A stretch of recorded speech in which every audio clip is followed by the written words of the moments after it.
کہ ملتان جسے ہم شہر اولیاء کہتے ہیں کہ وہاں پر ہم جس گلی میں جائیں، جس محلے میں جائیں، وہاں پر کسی نہ کسی بزرگ کی قبر ہے۔ حضرت بابا فرید الدین گنج شکر رحمۃ اللہ علیہ اس جگہ گئے جہاں پر وہ قیام پذیر تھے، جہاں پر وہ چلہ کشی کرتے تھے، اور وہ مشہور زمانہ کنواں جس کے اندر وہ 12 سال تک لٹکے رہے، اس کو ہم نے دیکھا ہم نے دیکھا کہ ایک مسجد چہار یار کے نام سے ہے، جو حضرت بابا فرید الدین گنج شکر رحمۃ اللہ علیہ کے دادا جان محترم نے بنوائی تھی۔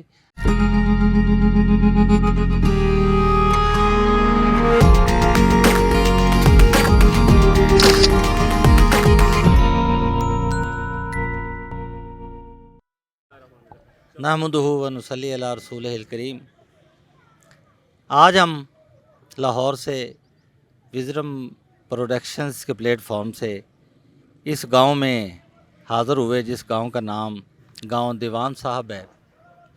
یہاں آ کر ہم نے بہت کچھ دیکھا۔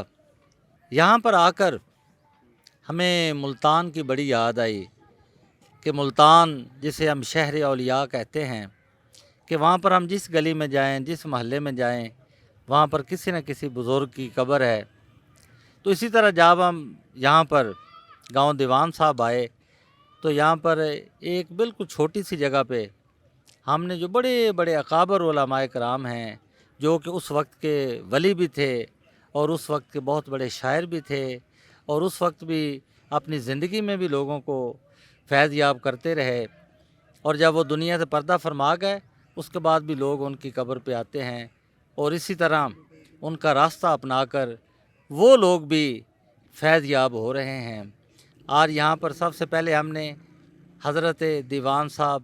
چاولی مشائخ ان کے مزار پر گئے۔ آپ ہمارے عقب میں وہ دیکھ سکتے ہیں کہ وہ مزار یہاں پر موجود ہے، اور اس کے بعد ہم حضرت بابا فرید الدین گنج شکر رحمۃ اللہ علیہ اس جگہ گئے جہاں پر وہ قیام پذیر تھے، جہاں پر وہ چلہ کشی کرتے تھے، اور وہ مشہور زمانہ کنواں جس کے اندر وہ 12 سال تک لٹکے رہے، اس کو ہم نے دیکھا۔ اس کے بعد ہم نے حضرت بابا فرید الدین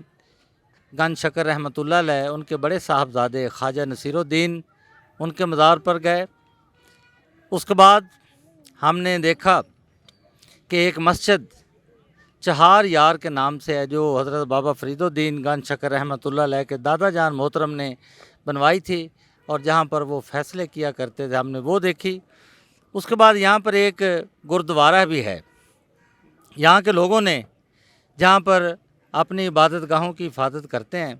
ہمیں یہ جان کر انتہائی خوشی ہوئی کہ جو سکھوں کی عبادت گاہ ہے جسے گردوارہ نانک دیو کہتے ہیں، وہاں اس کی بھی یہ بڑے اچھے طریقے سے حفاظت کر رہے ہیں، اور وہ بھی اسی طرح قائم دائم ہے، اور ابھی تک یہاں پر وہ سکھ آتے ہیں، ان کی خدمت کی جاتی ہے، وہ یہاں آ کر اپنی گرنتھ پڑھتے ہیں اور وہ یہاں آ کر اپنی عبادت کرتے ہیں۔ اور اس کے بعد ہم نے یہ دیکھا کہ جسے مقامی زبان میں یہ لوگ ٹبہ کہتے ہیں، اس طرح کے ٹبے ہم نے ہڑپہ میں دیکھے ہیں، موئنجو ڈارو میں دیکھے ہیں، پھر ادھر ہسائی وال کے ساتھ ایک ٹبہ بھونی ہے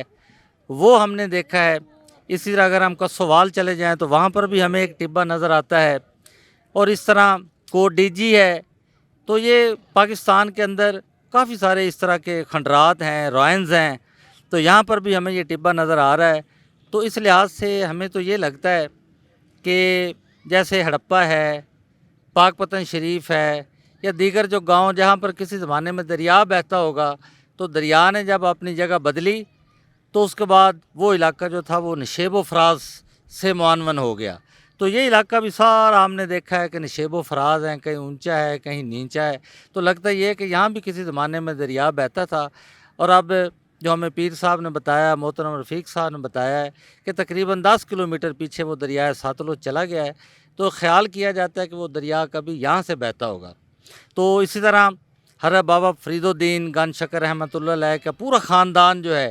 وہ یہاں پر مدفون ہیں، ان کی قبریں یہاں پہ ملتی ہیں، تو وہ بھی ہم نے دیکھا۔ تو اس طرح کر کے حضرت بابا فرید الدین رحمۃ اللہ علیہ بنیادی طور پر اس گاؤں کے رہنے والے تھے، وہ بھی آپ کے والد محترم بھی اور آپ کے دادا جان بھی، اور وہ یہاں سے ہجرت کر کے، کیونکہ فرمایا گیا ہے کہ ہجرت میں اللہ تبارک و تعالیٰ نے برکت رکھی ہے۔ ہمارے نبی صلی اللہ علیہ وسلم نے بھی مکہ سے مدینہ کی طرف ہجرت فرمائی، تو یہ ہمارے جو بزرگان ہیں یہ بھی اسی طرح حضور صلی اللہ علیہ وسلم کے نقش قدم پہ چلتے ہوئے ہجرت فرماتے ہیں، اور وہ یہاں سے ہجرت کر کے پاک پتن شریف، جس کا پرانا نام موجودن تھا، اس کو پاک پتن شریف بنا دیا، وہ وہاں پہ تشریف لے گئے، مگر ان کے یہاں پر مکان، کنواں اور ان کے بزرگ ابھی تک یہاں پر ہیں۔ آج ہم نے یہ دیکھا تو ہمیں بہت مسرت ہوئی کہ پاکستان کا ایک ایسا شہر جس سے لوگ بالکل ناواقف ہیں، لوگ یہاں پر آ نہیں سکے، بہت دور دراز ہیں، تو یہاں پر آپ آئیں۔ یہ آپ کس علاقے سے بھی آئیں، رفیق صاحب نے آپ کو بتایا ہے کہ آپ یہاں پر بورے والا کے قریب یہ دیوان صاحب ایک گاؤں ہے، یہاں پر آپ کو یہ ساری چیزیں جو ہیں ایک ہی جگہ پر مل سکتی ہیں۔ اور میں یہ سمجھتا ہوں کہ آج کا ہمارا یہ دن، اسے ہمارے ذہنوں سے یہ ماہ و سال بھی نہیں کھرچ سکیں گے۔ ہمارے محترم دیوان پیر محمد احمد صاحب نے ہمیں سیر کروائی، سارے علاقے کا وزٹ کروایا، اور ان کے ساتھ اور پیر رخسار صاحب بچہ جس نے ہمارے ساتھ تعاون کیا، محترم محمد رفیق دوکھی صاحب جو ایک مقامی صحافی ہیں، آپ کی میزبانی، آپ کی محبتیں ہمیشہ ہمارے ساتھ رہیں گی،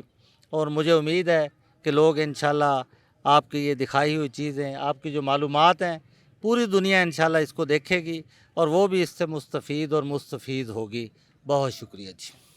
ٹھیک ہوگا نا جی؟ فائنل